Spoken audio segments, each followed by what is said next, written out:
La aplicación de la gramática en el aula. Recursos didácticos clásicos y modernos para la enseñanza de la gramática.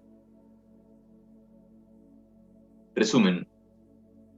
En este trabajo introducimos una tipología de ejercicios de gramática que parte de la presentada en Bosque 2015, a la que añadimos algunos tipos nuevos. Unos y otros se comparan aquí con los ejercicios que resultan más habituales en los libros de texto de lengua castellana y catalana en España, así como con los que suelen proponerse en los exámenes de selectividad. Se explica en estas páginas que los ejercicios que tienen menor tradición entre nosotros son precisamente los que mejor desarrollan la capacidad de los estudiantes para observar, argumentar, reflexionar y, en definitiva, comprender las estructuras gramaticales. Por el contrario, los que poseen mayor tradición en nuestras aulas, especialmente los de etiquetado y los de amplificación, son los que menos favorecen esas capacidades. En el trabajo se presta especial atención a las competencias que cada tipo de ejercicio pretende potenciar, así como a sus posibles desarrollos didácticos en el aula. 1. Introducción. En un artículo bien conocido entre los especialistas en didáctica de la lengua, Luis Landero afirmaba hace unos años lo siguiente. Claro que, luego, uno se pregunta, ¿y para qué sirve la lengua? ¿Para qué necesitan saber tantos requilorios gramaticales y semiológicos nuestros jóvenes? Porque el objetivo prioritario de esa materia debería ser el de aprender a leer y escribir, y consecuentemente a pensar, como Dios manda. Y el estudio técnico de la lengua, mientras no se muestre otra cosa, únicamente sirve para aprender lengua. Es decir, para aprobar exámenes de lengua. Uno no tiene nada contra la gramática, pero sí contra la intoxicación gramatical que están sufriendo nuestros jóvenes. Uno está convencido de que, fuera de algunos rudimentos teóricos, la gramática se aprende leyendo y escribiendo, y de que quien llegue, por ejemplo, a leer bien una página, entonando bien las oraciones y desentrañando con la voz el contenido y la música del idioma, ese sabe sintaxis. El gramático a palos, Luis Landero, El País, 14 de diciembre de 1999. La cita recoge bien una idea generalizada sobre el estudio de la gramática en los cursos de secundaria y bachillerato, una actividad aburrida, inútil y complicada. Seguramente, los motivos que suscitaron ese comentario son diversos, y no pretendemos abordarlos en estas páginas. Tan solo nos limitaremos a señalar que la gramática es presentada en ese artículo como un sistema que hay que usar, más que conocer. Se trata de una actitud relativamente frecuente entre nosotros. Muchos años antes, la había transmitido Américo Castro de manera sumamente gráfica. La gramática no sirve para enseñar a hablar y escribir correctamente la lengua propia, lo mismo que el estudio de la fisiología y de la acústica no enseñan a bailar, o que la mecánica no enseña a montar en bicicleta. Castro 1922. Quizá lo más curioso del razonamiento que esa actitud pone de manifiesto es la lógica implícita que esconde. Nadie duda de que es necesario enseñar a los estudiantes a hablar y escribir con fluidez, a distinguir matices léxicos, a redactar textos articulados, etc. Lo que la actitud antigramatical propugna, de manera no poco sorprendente, es que hay que elegir entre transmitir a los estudiantes ese conocimiento práctico, llamado a menudo instrumental, y ese otro conocimiento, elemental y simplificado si se quiere, del sistema interiorizado que suponemos que todos conocen de manera implícita. La pregunta que nos parece relevante es, simplemente, ¿por qué debemos elegir entre uno y otro? En nuestra opinión, es posible replicar a las actitudes antigramaticales que revelan estas citas, a las que se podrían añadir muchas más, a partir de dos principios. Primero, el primero es el hecho cierto de que no es posible corregir la redacción de los estudiantes sin usar términos gramaticales, concordancia, sujeto, pasiva, adjetivo, subjuntivo, verbo auxiliar, etc. El que intente hacerlo en el aula fracasará. El que intente hacerlo en el aula fracasará con total seguridad. Explicarán a sus alumnos que hay que elegir una determinada forma porque suena mejor que esta otra, y les dirá que deben concordar este verbo con este sustantivo porque es más expresivo que no hacerlo, o quizá porque lo hacen así los buenos escritores. El que elige esta opción no explicará gramática, ciertamente. En su lugar, convertirá la enseñanza del idioma en un conjunto de dictámenes arbitrarios que los alumnos habrán de aceptar por la simple autoridad de su profesor, o la supuesta elegancia o expresividad de los textos en que se muestran. Segundo, el segundo tiene aún mayor peso que el anterior. Explica Landero en esta cita que sabe sintaxis, el que es capaz de leer bien una página, entonando bien las oraciones y desempeñando con la voz el contenido y la música del idioma. Nos sorprende sobremanera que esta inusitada afirmación haya suscitado tan escasas reacciones entre los docentes. Aplicada a otros dominios del conocimiento, tendría aproximadamente este aspecto. Sabe astronomía el que es capaz de maravillarse ante el espléndido espectáculo que ofrece el cielo estrellado en una noche de verano. O este otro. Conoce verdaderamente sus pulmones el que abre su balcón, inspira profundamente y es capaz de llenarlos con el aire fresco de la mañana. El antipracticalismo pone de manifiesto una extraña oposición entre conocimiento y conducta, o quizá entre competencia y actuación, por usar otro binomio conocido en el ámbito de la lingüística. Se caracteriza, además, por confundir el conocimiento con la experiencia personal de lo conocido. En último extremo, no parece ser capaz de diferenciar entre la necesidad de aprender estrategias de actuación en un determinado dominio, entre ellas las técnicas para moverse por el mundo o para sobrevivir en él, y la conveniencia de conocer en alguna medida el mundo mismo en el que queremos sobrevivir. Pero, ciertamente, Américo Castro no dice en la cita reproducida que los alumnos no deban estudiar ni fisiología ni acústica. Tampoco dice que no debemos enseñarles geografía, a menos que les sirva para moverse mejor por su ciudad. Ni pide que dejemos de enseñarles ciencias naturales, salvo si esos conocimientos les permiten mejorar su higiene personal, reconocer setas venenosas y cuidar a su perro. Castro no se muestra en contra de la ciencia ni de su fomento y su transmisión en esa cita. Pero, en cambio, da a entender en ella que hablar es una ocupación social, como bailar, o una habilidad física, como montar en bicicleta.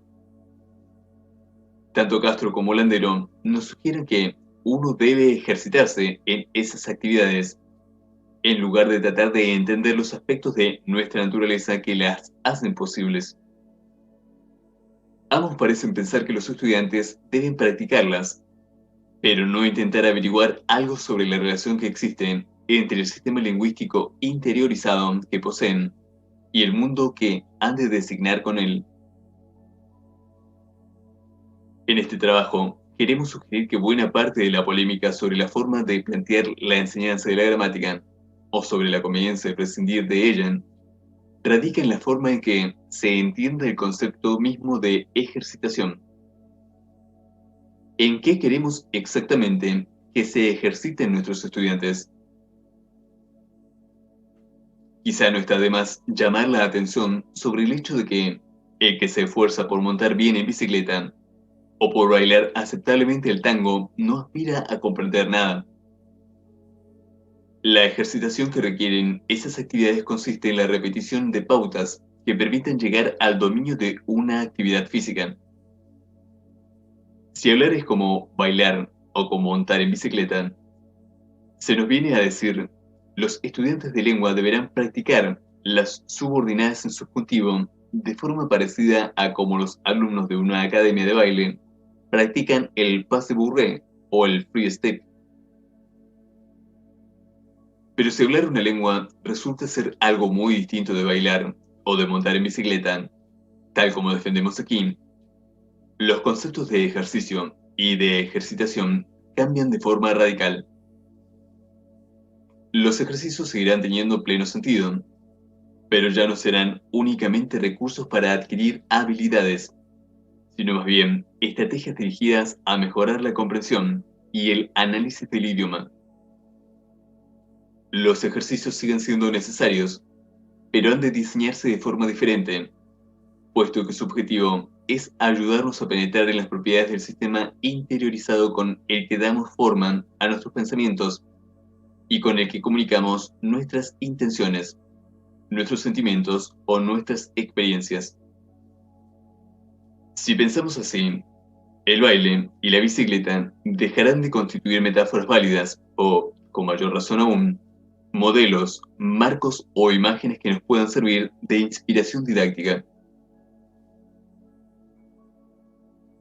2. ¿En qué deberían ejercitarse los alumnos? Existen, sin duda alguna, aspectos del aprendizaje del idioma que requieren entrenamiento. Nada más lejos de nuestro ánimo que desestimar los ejercicios de lengua dirigidos a que los alumnos adquieran mayor dominio del vocabulario, la ortografía o la expresión escrita, ámbitos entre los que la sintaxis ocupa un lugar destacado. Es más, en los cursos básicos resulta sumamente útil preguntarles por las diferencias entre el significado de las palabras o de las oraciones, sin que ello implique que deben realizar análisis lexicográficos o gramaticales exhaustivos. Algunos manuales de secundaria y bachillerato ya contienen ejercicios de este tipo. Los estudiantes deben identificar, por ejemplo, el género de ciertos sustantivos que se les presentan sin artículos ni otros modificadores, o de sustantivos que poseen un género u otro con significados diferentes. También han de elegir entre opciones gráficas que se corresponden con estructuras sintácticas distintas.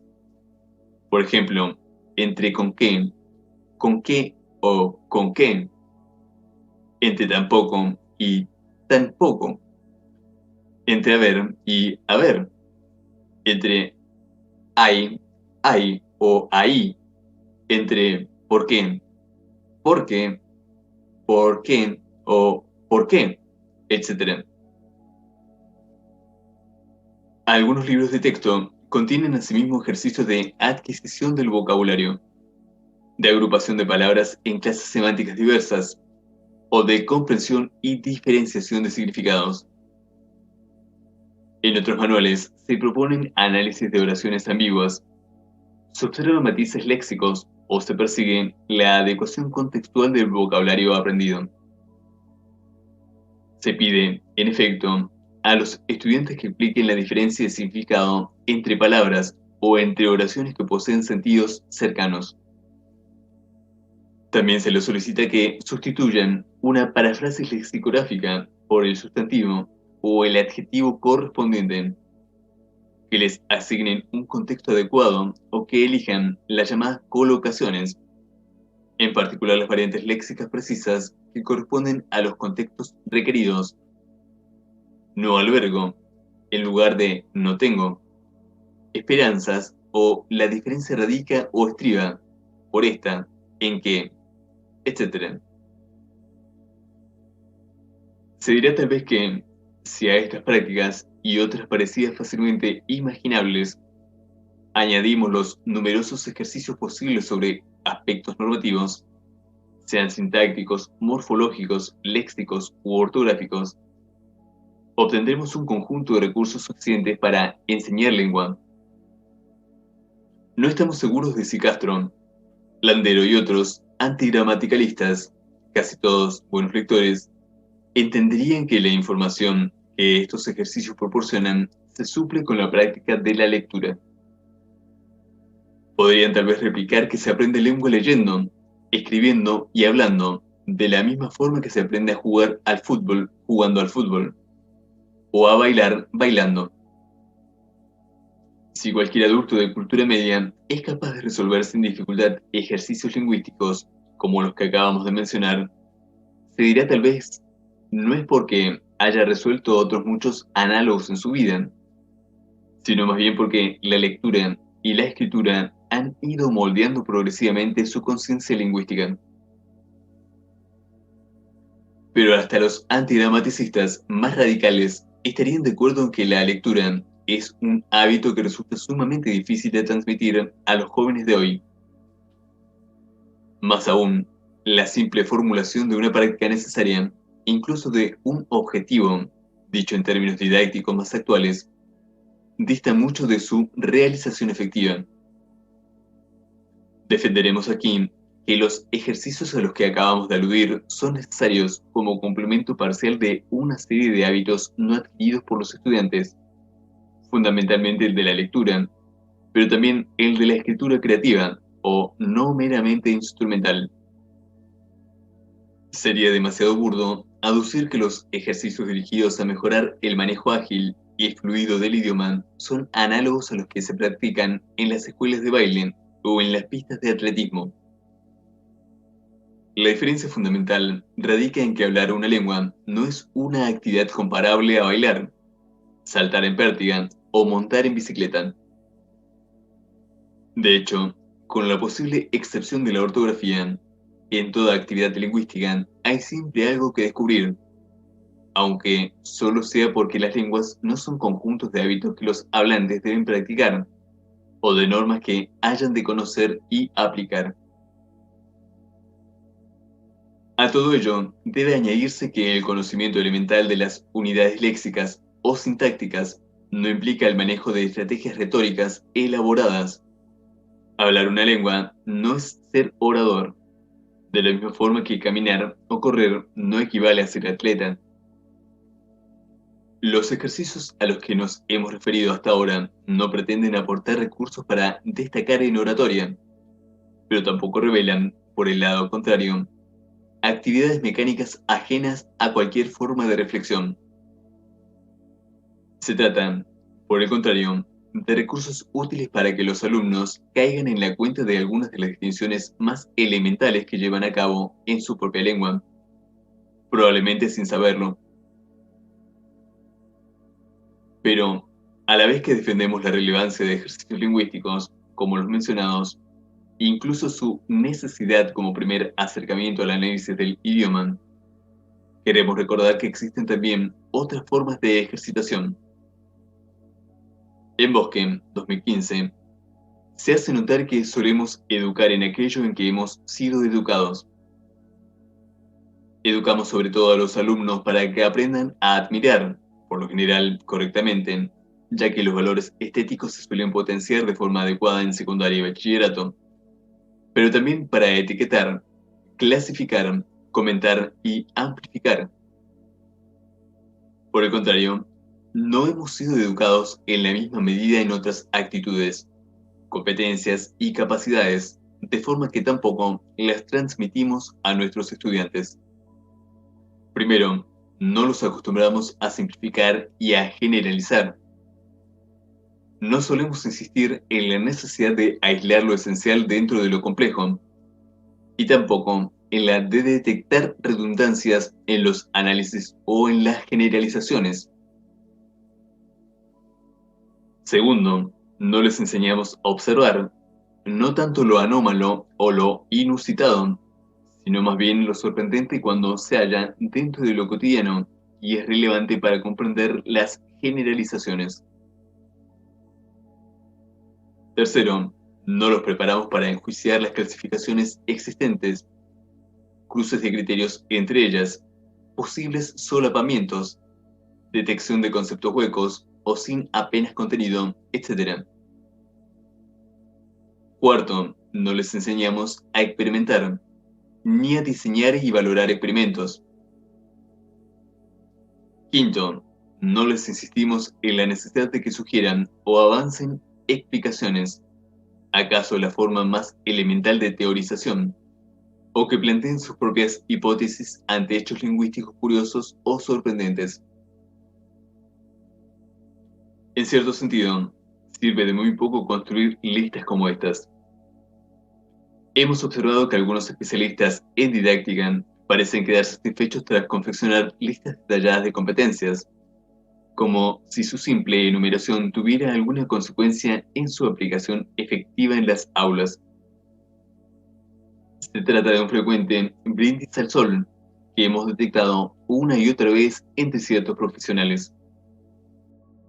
Incluso si algunos aceptaran la necesidad de desarrollar las 5 competencias que acabamos de enumerar, es probable que no compartieran con nosotros la idea de que su desarrollo en el aula exige cambios importantes en la formación y actualización del profesorado, ninguno de los cuales es inmediato ni automático. En las páginas que siguen se examinarán sumeramente algunos de los ejercicios gramaticales existentes y se compararán con otros muy poco frecuentes entre nosotros. Aunque tomaremos como punto de partida la tipología que se presenta en Bosque en 2015, se añadirán algunas modalidades de ejercicio que no figuran en ella y se insistirán especialmente en la valoración didáctica de cada una. 3. Clases de ejercicios gramaticales. 3.1. Ejercicios de desarrollo o amplificación. Los comentarios de texto tienen una gran tradición entre nosotros. Ingresaron primero en la enseñanza de la literatura y de ahí pasaron a la de la lengua. Comparecen Lázaro y Correa, 1977, Marcos Marín, 1981, Ariza, Garrido y Torres, 1985, Díez Pacheco y Cruz Martínez, 1987, Casani Luna y Sanz, 1994, Blanco Ejido, 1997, entre muchísimos más. No vamos a negar su relevancia en ciertos aspectos de esta última, especialmente si se enseña pragmática o lingüística del texto, así como si se analizan ciertos tipos de discurso, el político, el legislativo, el periodístico, etc. No obstante, y aunque sabemos bien que se dedican libros enteros al comentario gramatical, Kovacs 1990 es el más conocido, deseamos enfatizar que en el conjunto de entidades que merecen ser comentadas, los partidos de fútbol, las películas, las exposiciones de arte, etc., no están exactamente las oraciones o los sintagmas. En realidad, no está ninguno de los objetos de conocimiento de cualquier ciencia: los planetas, las bacterias, los átomos, las células o los volcanes. No comentamos, en suma, aquello que queremos hacer encajar en un sistema restrictivo de unidades y de relaciones que en alguna medida pretendemos comprender. La estrategia que se sigue en muchas disciplinas es la de sustituir, proponer comentarios por plantear problemas. Esta es también la estrategia que deberíamos intentar aplicar en nuestras aulas, con todas las reservas que se desea añadir sobre el nivel de los conocimientos y la dificultad progresiva de las tareas asignadas. Se argumenta a veces que el comentario favorece la libertad de los alumnos y potencia su creatividad. Nuestra respuesta es triple. A. La ciencia no trata de los objetos únicos, lo que no podría aplicarse exactamente al mundo del arte, aunque en este último se reconozcan, como es bien sabido, géneros, tópicos, modelos, escuelas, movimientos, corrientes, tendencias e influencias de todo tipo. Cada obra de arte, un soneto de Garcilaso, un cuadro de Tiziano, un aria de Verdi, una película de Bergman, no deja de ser un objeto único e irrepetible que merece ser analizado en sí mismo.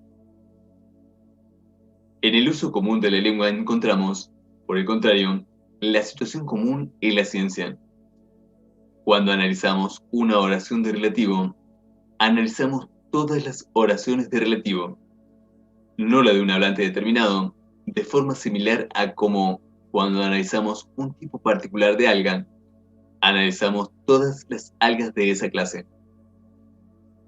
Pocas veces se recuerda en nuestras aulas la existencia de diferencias tan marcadas como estas entre la enseñanza de la lengua y la de la literatura. B. Salvo en casos extraordinarios, los comentarios están reñidos con la experimentación, que a su vez constituye un poderosísimo recurso indagador en casi todas las ciencias. La experimentación es escasamente útil en el análisis literario. Son irrelevantes las preguntas del tipo de ¿cómo hubiera sido el Quijote si hubiera comenzado de esta otra forma? Pero es esencial, en cambio, en el análisis gramatical, ¿qué sucederá si anteponemos al nombre este adjetivo pospuesto? Y si cambiamos este indicativo por un subjuntivo y este determinante por este otro, casi nadie pone hoy en duda que la experimentación debe incorporarse a las estrategias de análisis gramatical en las aulas, pero no parece que podamos llevar a cabo esa incorporación a través de los comentarios de texto. C. Los objetos de análisis se caracterizan, en casi todas las ciencias, por presentar aisladas, al menos en principio, las variables que resulten relevantes, en lugar de mostrarlas mezcladas o acumuladas. Quizá por eso los profesores de ciencias naturales no proponen a sus alumnos que comenten paisajes, ni los de astronomía piden a los suyos que elaboren comentarios del cielo estrellado. Tal como hemos adelantado, no queremos desestimar por completo los usos didácticos de los comentarios en las clases de gramática, pero sí queremos insistir en que, solo en casos muy limitados, puede concluirse que estos ejercicios amplificativos ayudan verdaderamente a la comprensión de las variables que conforman el sistema lingüístico. Entendemos, por el contrario, que existe un tipo de ejercicio de amplificación que nos parece especialmente provechoso, a pesar de que raramente se pone en práctica. No se aplica al estudio de la gramática, sino al del léxico. Deberíamos pedir más frecuentemente a los estudiantes que definieran palabras y que compararan luego, con la ayuda del profesor, sus propias definiciones con las que proporcionan los diccionarios. A pesar de que este ejercicio puede considerarse amplificativo, su relevancia se deduce probablemente de que es a la vez restrictivo, ya que definir una voz cualquiera implica proporcionar no solo una serie precisa de rasgos que la identifiquen, sino también que excluyan todas las demás. 3.2. Ejercicios de respuesta rápida. Constituyen casi el polo opuesto a los ejercicios amplificativos, ya que el papel creativo que se suele otorgar al estudiante en el primer caso se sustituye aquí por una actitud mucho más pasiva. En los ejercicios de respuesta rápida se pide al alumno que marque una afirmación como verdadera o falsa, que rellene los espacios en blanco de un texto, que elija una opción entre varias o que asigne etiquetas, a menudo categorías o funciones, a las palabras o secuencias de palabras que aparecen en un fragmento. He aquí algunos ejemplos extraídos de varios libros de texto. Ejercicios de respuesta rápida en libros de texto. Ejercicio 13.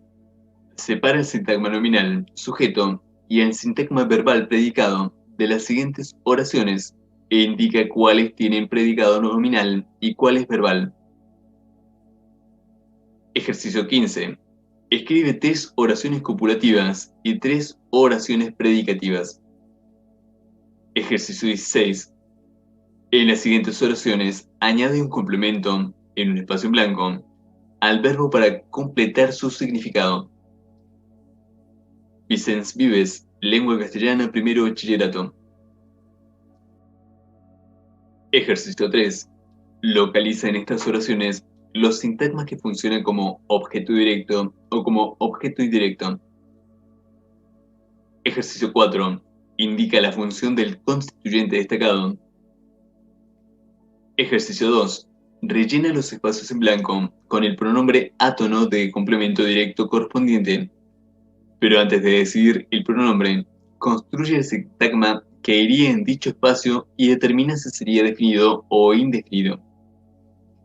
Santillana, lengua castellana, cuarto ESO. Teide, lengua catalana, segundo bachillerato.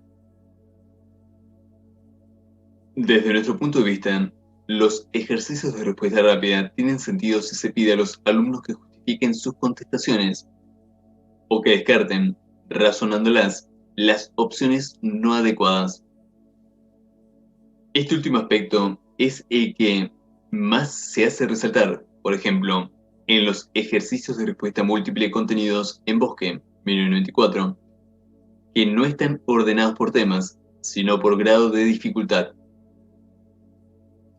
Las opciones entre las que hay que elegir están presentadas allí de forma que no resulte demasiado evidente cuál es la respuesta correcta, y también de manera que los estudiantes hayan de emplear cierto tiempo en descartar las que no lo son.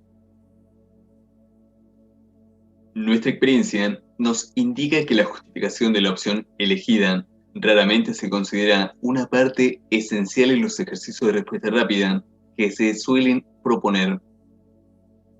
De forma parecida a como el que rellena una quiniela sabe perfectamente que no debe justificar sus pronósticos, el alumno que resuelve los ejercicios de respuesta rápida es igualmente consciente de que no se le piden explicaciones o razonamientos, sino únicamente aciertos.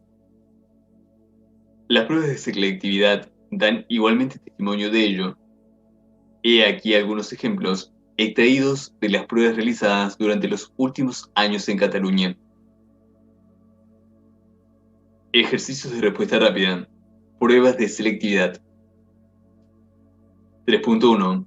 Identifique en cada una de las oraciones siguientes el tipo de proposición subordinada que introduce si A. No sabía si ya habría conseguido la plaza. B. Si tuvieras buenas herramientas, podrías finalizar el trabajo. C. Le preguntaron, al llegar a la zona acordonada, si disponía de acreditación. D. Si el solicitante no hubiere acreditado suficientemente sus méritos, se considerará inválida su petición.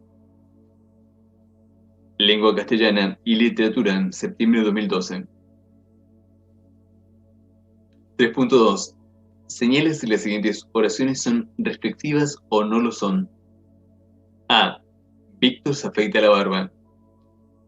B. Se convoca una huelga para el mes que viene. C. Se come muy bien aquí. D. Candela se pone el vestido rojo para la ceremonia. E. No os comáis las uñas. Lengua castellana y literatura, septiembre del 2014. 3.1. Indique el análisis correcto de los pronombres, las oraciones o los sintagmas subrayados. Traducción nuestra. 3.1.1. Jo li he dit que ni pintat per gendre. Sujeto, complemento directo, complemento de régimen verbal o complemento preposicional, complemento circunstancial o adjunto. 3.1.2. Vindrá el día que haurás de recollir y de pasar comptés. Oración subordinada adjetiva, complemento de nombre. Oración subordinada adjetiva o complemento circunstancial o adjunto. Oración subordinada adverbial, complemento circunstancial o adjunto. Oración subordinada adverbial, complemento de nombre. Lengua catalana y literatura, septiembre de 2015. Somos conscientes de que las características propias de las pruebas de selectividad invitan al planteamiento de preguntas cuya corrección sea operativa. Y también entendemos que la corrección de respuestas más abiertas puede plantear problemas si no todos los correctores comparten exactamente los criterios que se exigen para evaluarlas. En cualquier caso, el papel del estudiante se ha de limitar a marcar opciones o rellenar huecos, lo que no nos parece la mejor forma de evaluar sus conocimientos, competencias o capacidades. Quizá el ejemplo más repetido de ejercicio de respuesta rápida sea el etiquetado de categorías y funciones. El alumno de secundaria y bachillerato llega a la conclusión de que si ha identificado un segmento de ambas formas, por ejemplo, sintagma nominal sujeto, sintagma adjetival atributo, etc., puede dar por concluido el análisis sintáctico. Cabe hacer al menos 4 observaciones a este estado de cosas. A. En primer lugar, no suele haber reflexión alguna en este acto identificativo. A ello se añade que raramente se cuestiona en clase la clasificación a la que esas etiquetas corresponden. Quizá el caso de las subordinadas adverbiales sea el más representativo, ya que las relativas sin antecedente expreso, encabezadas por adverbios relativos, parecen ser, simultáneamente, relativas y adverbiales, sin que este solapamiento plantee, al parecer, problema didáctico alguno. En Bruckart y Gallego 2009 se alude a este y a otros problemas del concepto mismo de oración subordinada adverbial. B. En segundo lugar, ni profesores ni alumnos suelen objetar el uso de etiquetas gramaticales, muy abiertas que evitan el siempre incómodo proceso de entrar en detalles. Un ejemplo conocido es la elección del término nexo, moderno sustituto del antiguo partícula, en lugar de las opciones más detalladas que abarcan y entre las que no siempre es fácil elegir: preposición, conjunción subordinante, conjunción coordinante, adverbio relativo, etc. C. En tercer lugar, se fuerza en las aulas la correspondencia entre categorías y funciones, de manera tal que a cualquiera de las primeras haya de corresponder siempre a algunas de las segundas.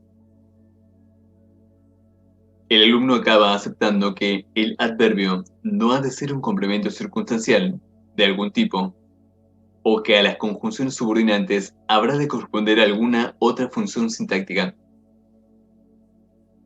El que ningún gramático relevante, tradicional o moderno, haya defendido nunca algo semejante parece, de nuevo, un hecho irrelevante para los alumnos y a veces también para sus profesores. D. La última reflexión es de carácter más general. Alude al hecho mismo de que el estadio terminológico o identificativo constituye apenas el primer paso en cualquier ámbito del saber.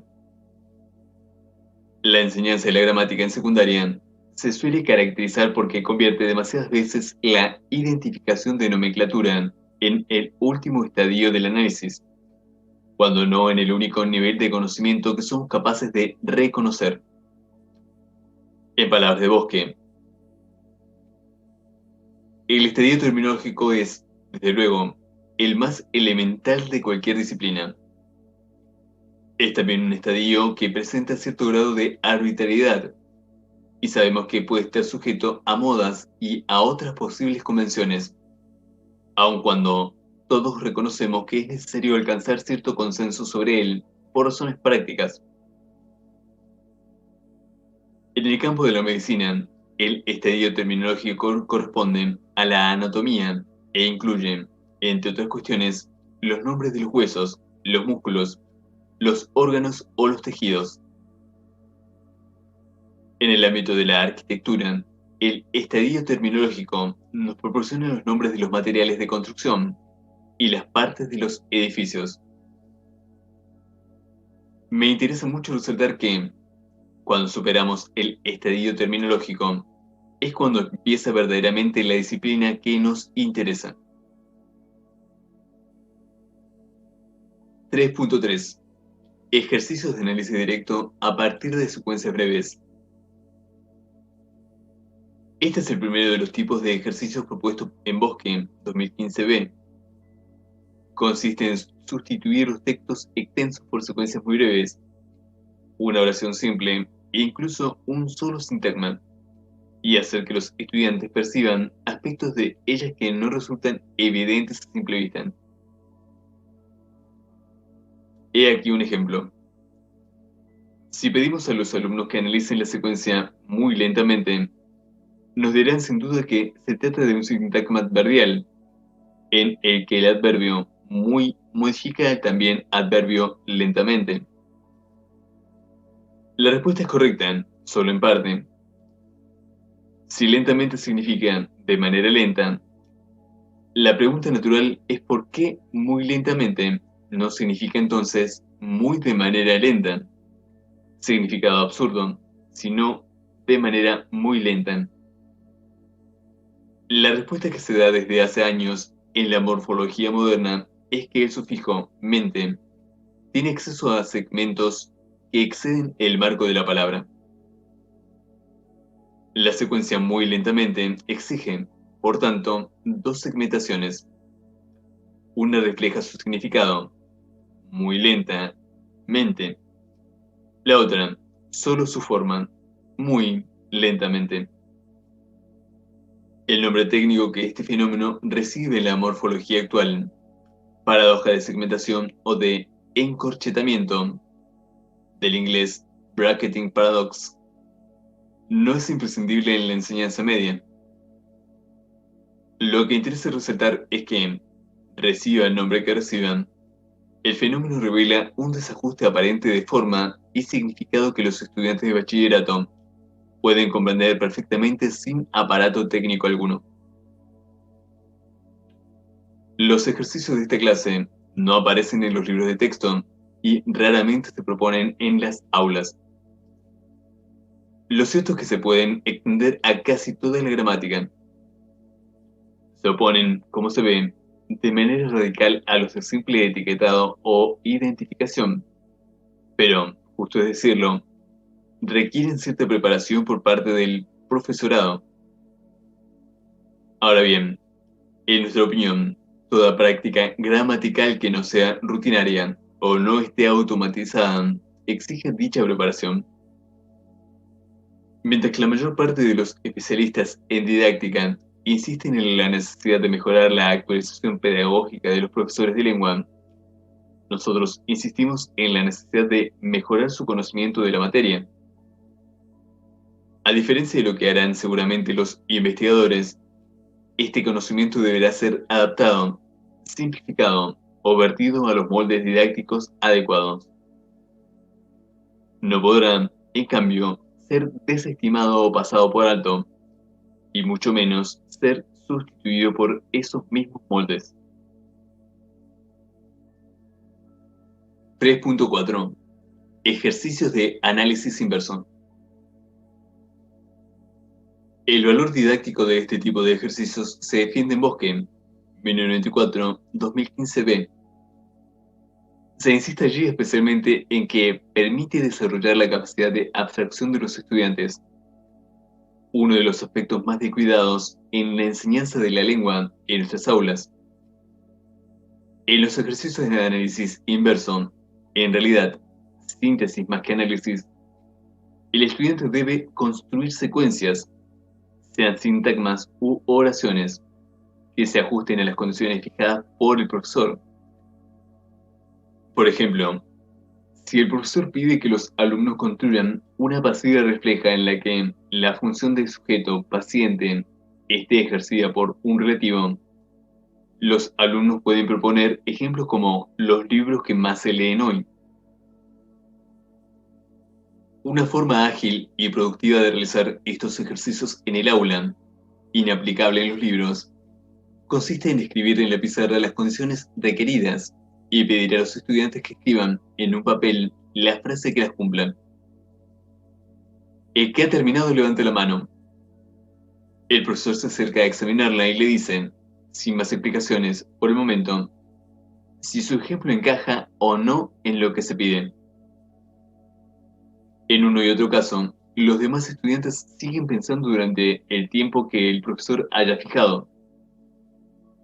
El paso siguiente consiste en analizar en la pizarra los errores más repetidos en las propuestas de los alumnos, para finalmente pasar a considerar las que sí corresponden a la pauta solicitada.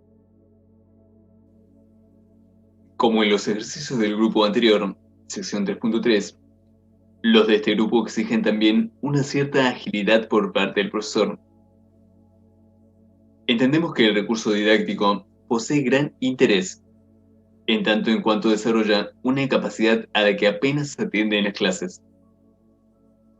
Estamos convencidos a la vez de que constituye un recurso inoperativo si el profesor no posee la preparación gramatical adecuada para reaccionar de forma inmediata ante los ejemplos propuestos por los estudiantes y explicar por qué encajan o no encajan en la pauta solicitada.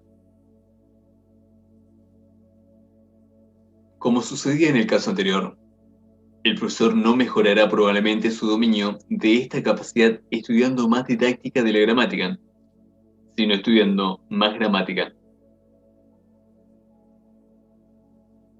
3.5. Ejercicios de análisis de secuencias agramaticales. La reacción natural de cualquier hablante, sea o no profesional de la lengua, ante una expresión agramatical, consiste en añadir lo que falta o quitar lo que sobra para que pase a ser gramatical. Como es lógico, el que reacciona de esa forma demuestra que es hablante de español o de la lengua en la que se plantee el ejercicio, pero no demuestra que posee algún conocimiento de su estructura morfológica o sintáctica. Los ejercicios del tipo 3.5 forman parte igualmente de la tipología propuesta en Bosque 2015b.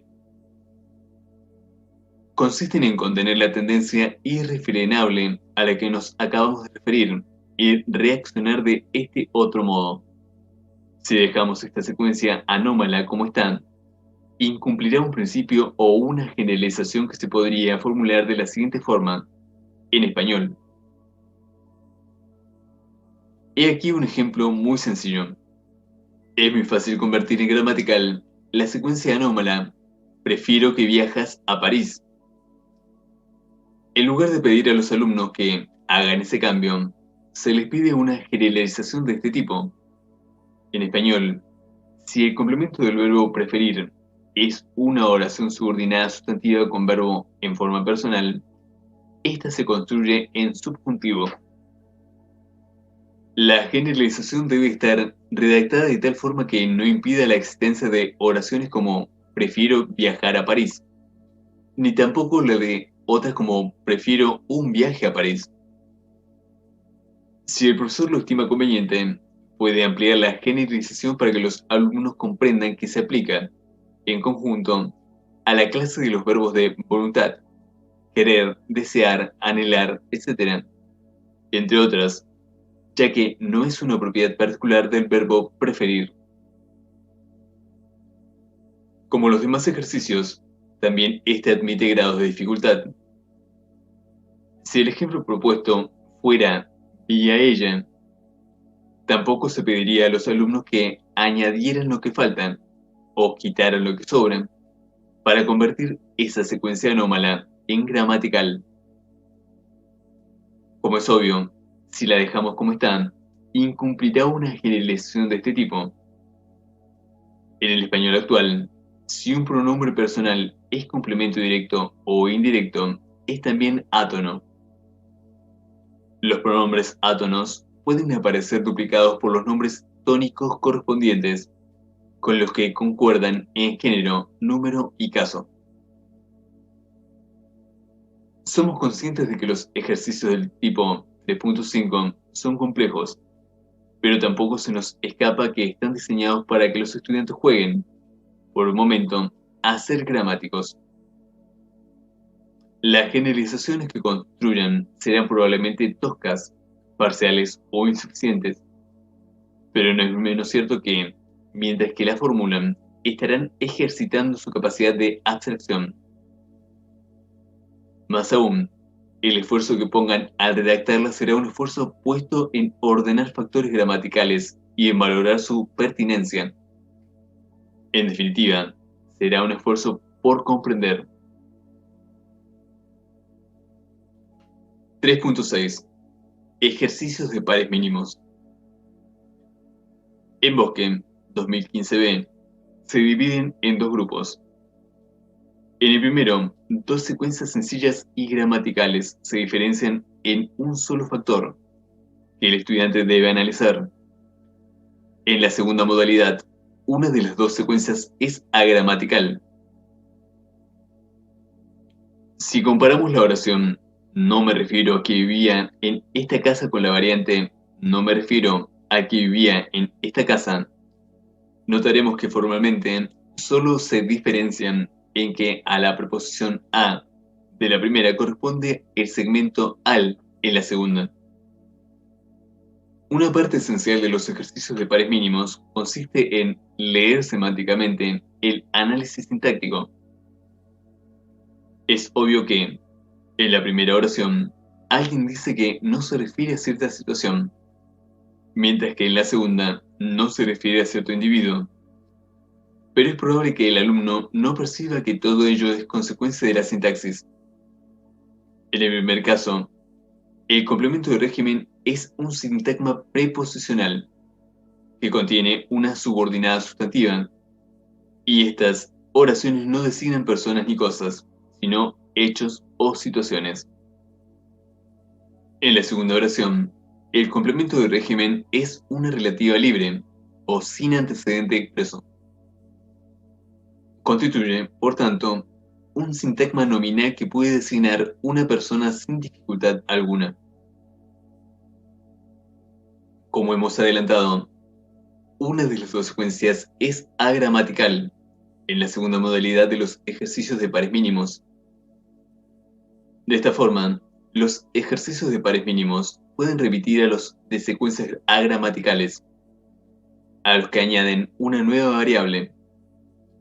Ahora el alumno debe explicar por qué el factor aislado no afecta al otro miembro del par mínimo, como sucede, por ejemplo, en busco guardo, un diccionario de griego que me sirva.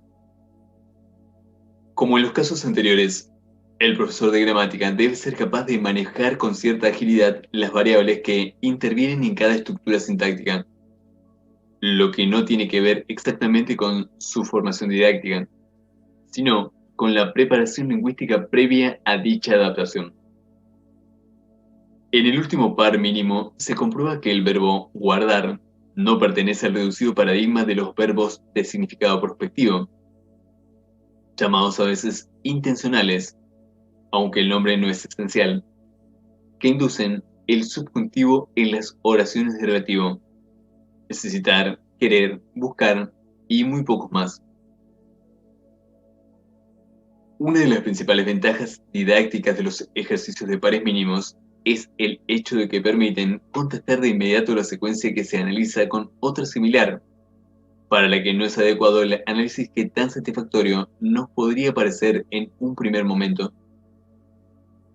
Si el alumno nos dice que caída durante el fin de semana es un modificador sustantivo en la lluvia caída durante el fin de semana, o incluso que está formado por el participio caído procedente del verbo intransitivo caer, le podemos preguntar por qué no decimos entonces la gente sonreída durante la película de Woody Allen, secuencia a la que podría aplicarse exactamente el mismo análisis. Como se ve, los pares mínimos tienen un cierto efecto didáctico revulsivo, ya que suscitan de manera abierta, cruda, si se quiere, la simple cuestión de por qué las cosas son como son. El profesor podrá optar por explicar, de la manera que estime más adecuada, que existe un grupo de verbos intransitivos, llamados generalmente inacusativos o semideponentes, que poseen propiedades en común con los verbos transitivos. Aquí queremos resaltar tan solo que la estrategia de los pares mínimos constituyen un buen recurso didáctico para hacer notar al alumnado la relevancia de la distinción que se desea introducir. 3.7. Ejercicios de dobles pares mínimos. Estos ejercicios pertenecen también a la tipología de bosque 2015b.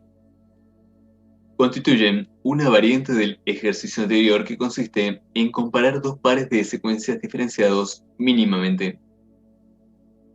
Al extender al segundo par el cambio que caracteriza el primero, obtenemos alguna anomalía. Por ejemplo, el primer par podría ser: no fue posible terminar el trabajo. No fue posible terminarlo. El segundo par podría ser: no se pudo terminar el trabajo. No se pudo terminarlo. El ejercicio exige el análisis sintáctico de las cuatro opciones, así como la formulación del principio sintáctico que incumple la secuencia anómala. En este caso, ese principio sería el siguiente: las oraciones pasivas, sean reflejas o no, son oraciones intransitivas. Como los anteriores, los ejercicios de dobles pares mínimos admiten diversos grados de complejidad en función de las variables gramaticales que el profesor desee introducir. 3.8. Ejercicios de análisis de secuencias ambiguas. Estos ejercicios no se mencionan en la tipología de bosque 2015b, pero podrían agregarse a ellas sin dificultad. Consisten en tratar de deducir de un doble análisis sintáctico la ambigüedad de una determinada secuencia. Por ejemplo, en las ganas de hablar de Juan, puede hablarse de las ganas de hablar que posee Juan, pero también de las ganas de hablar que alguien no mencionado muestra acerca de Juan. Esta es, ciertamente, una diferencia semántica, pero se deduce directamente del análisis sintáctico que, como hemos resaltado antes, debe leerse semánticamente. En este caso, el complemento preposicional de Juan puede ser lo del sustantivo ganas o del verbo hablar, complemento de régimen en el segundo caso. También se reconocen fácilmente dos sentidos en la secuencia el hecho de que me hablas.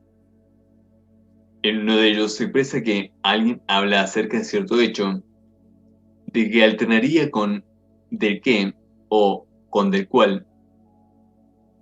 En el otro sentido, se dice que el hablarle a alguien es, en sí mismo, un hecho. Como antes, esta diferencia se deduce del análisis sintáctico, que es un relativo cuando de qué equivale a del qué o del cual, complemento del régimen de hablar.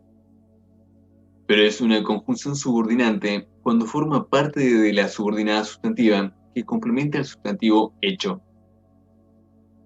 Es sencillo idear otros muchos ejercicios de oraciones ambiguas en los que las diferencias de significado proceden de la estructura sintáctica misma. 3.9. Ejercicios de elección de análisis. También se podrían añadir a la tipología de bosque 2015b. Consisten en presentar al alumno dos o más análisis de una secuencia y pedirle que elija uno. Para evitar que estos ejercicios se asimilen a los de respuesta rápida, sección 3.1, es esencial que el alumno justifique la opción elegida y critique la rechazada. Por ejemplo, ante la oración Juan está en el parque, se le puede pedir que compare la opción en la que en el parque es un atributo con la opción en la que constituye un complemento circunstancial. Es posible que el alumno deduzca, con buen criterio, que si el segundo análisis fuera correcto, esperaríamos poder prescindir del sintagma preposicional en el parque, al contrario de lo que sucede.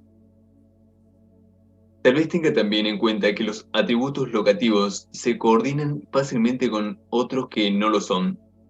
Estoy en casa y aburrida. También como en los casos anteriores, los ejercicios del tipo 3.9 admiten varios grados de dificultad. Por otra parte, la elección puede darse entre 3 o más opciones, no necesariamente entre 2, como sucede por ejemplo en este ejercicio. Considera la expresión río abajo. Dirías que abajo es 1. Un adverbio. 2. Una preposición pospuesta. 3. Ninguna de las dos cosas. Elige una de las 3 opciones, defiéndela y critica las otras 2. 4. Conclusiones. Los ejercicios de gramática que hemos presentado en las páginas precedentes, de sintaxis, en realidad, salvo el ejercicio de morfología relativo al adverbio lentamente, admiten diversas variables en función de factores didácticos fáciles de considerar, el grado de dificultad que puede mostrar y que el profesor deberá prever y graduar. El hecho de pedir a los alumnos que lo resuelvan individualmente o que lo hagan por grupos, el plantearlos como ejercicios para el aula o como tareas para resolver en casa, etc. Pero ninguna de estas variables didácticas afecta a lo que consideramos esencial, con las reservas que hemos introducido hacia las 2 primeras modalidades. Estos ejercicios muestran una actitud hacia la enseñanza de la gramática que no es exactamente mayoritaria en nuestras aulas. Los ejercicios que hemos ido introduciendo están diseñados para que el alumno tome conciencia de su lengua y desarrolle una actitud activa en relación con ella. Están concebidos, en efecto, para que el estudiante aprenda a experimentar, a argumentar y a valorar argumentos e hipótesis, a generalizar y a valorar las generalizaciones de los demás, a detectar redundancias, contradicciones e insuficiencias, a percibir la forma en que las palabras se apoyan unas a otras y crean estructuras complejas construidas a partir de otras más simples, a advertir que los significados no se construyen en la gramática independientemente de la forma, sino más bien a partir de esta. El diccionario define el sustantivo requilorio como formalidad e innecesario rodeo en que suele perderse el tiempo antes de hacer o decir lo que es obvio, fácil y sencillo. A diferencia tal vez de Luis Landero y de los que suscriben o suscribían la forma de pensar que traslucía el artículo al que hemos aludido, nosotros no creemos que las estrategias, competencias y actitudes que hemos repasado aquí brevemente constituyan requilorios. Entendemos, de hecho, exactamente lo contrario. Consideramos que constituyen el fundamento mismo de la educación. El objetivo de aprender algo sobre la estructura y el funcionamiento de la propia lengua no puede reducirse al de expresarse en ella con corrección o al de disfrutar de las obras literarias que en ella se escriben. Tampoco el aprender algo sobre la estructura y el funcionamiento del propio organismo equivale a memorizar normas de higiene, ni a apreciar debidamente los esfuerzos de los grandes atletas. Como es obvio, entender en alguna medida la sociedad en la que vivimos tampoco equivale exactamente a sobrevivir en ella. La actitud indagadora hacia la realidad que aquí defendemos es la que caracteriza el espíritu científico desde hace siglos, y se caracteriza por algo tan simple y a la vez tan complejo como aspirar a su comprensión. Dicha actitud se fundamenta en estrategias inquisitivas, experimentales y argumentativas que caracterizan el devenir de la ciencia desde casi sus inicios, y lo que en este punto resulta esencial, guían, también desde años, la actividad de los profesores de ciencias en todos los centros de secundaria y bachillerato. No es ninguna novedad que para algunos el lenguaje es sobre todo un medio de expresión artística. Para otros es una realidad sociopolítica, una actividad social o un medio de comunicación, más que de expresión o de pensamiento. Pero si bien cada uno puede elegir la vertiente que esté más acorde con sus intereses personales o profesionales, no deberíamos dejar de mostrar a los estudiantes que la lengua en la que se expresan constituye un riquísimo sistema, producto de una capacidad exclusivamente humana, que deberían conocer en alguna medida por la sola razón de que les pertenece. Ese conocimiento se complementa, además, sin dificultad con el llamado saber lingüístico instrumental, en lugar de oponerse a él. Pero no queremos ocultar que la aplicación de las estrategias que sugerimos aquí presenta algunas dificultades prácticas. Ninguna de estas dificultades procede, sin embargo, de la didáctica. Para lograr que la enseñanza de la gramática en las aulas pierda la condición de actividad rutinaria y escasamente estimulante que actualmente tiene, es esencial que el profesorado tome conciencia de que su formación y su actualización han de ser previas a la adaptación y a la transmisión de lo aprendido.